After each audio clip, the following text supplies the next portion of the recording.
Free Press sports writers Gary Lawless and Tim Campbell here in Chicago at the United Center.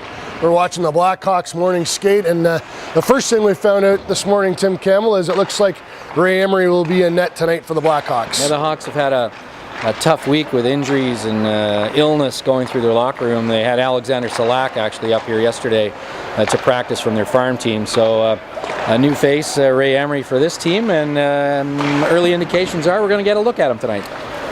The Jets and Hawks play tonight. It's a 7:30 start. It's available on Sports Radio 1290 in Winnipeg and also on TSN. It's a national game, so the big hitters are here.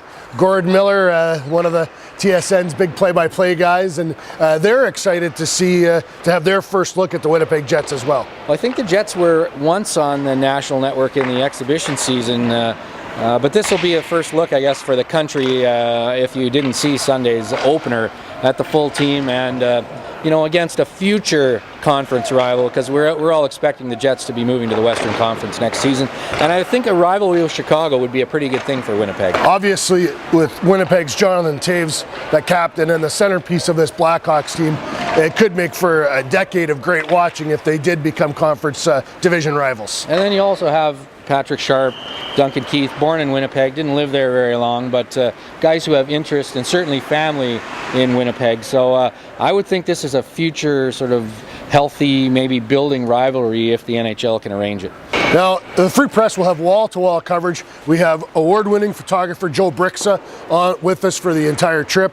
Obviously, Tim Campbell, one of the most respected hockey writers in the country. We're all here for the next couple of days. And Tim, what do you think we'll be writing about later on tonight for tomorrow's Free Press? Well, I think I'm going to go with what Jonathan Toews said yesterday. He thinks the Jets will be a whole lot better today, given the microscope and the magnifying glasses of Sunday at home will not be on them anymore. And now the big game is over with. They can just get out there and start playing. Jonathan expected Winnipeg to be a whole lot better tonight than they were on Sunday. So I have a feeling we'll be talking about that in some way, shape, or form tonight after the game. I don't expect any major lineup changes from Claude Noel. As a matter of fact, I don't expect any. I'm sure it'll be Andre Pavlik in goal, and the only couple of tweaks you would suspect, maybe Derek Beach would get in, but I don't think it's too early for that. These are veteran blue line. You're not going to want to alter that too much. Well, it's game two. We might see a change in the lines a little bit. He might be a little less worried about changing the middle of a game today, but you got to think he's going to go 3 or 4 games before he starts making any major moves to his line. Well, the one change in lines we're expecting to see is Evander Kane skating with Nick Antropov and Alexander Burmistrov.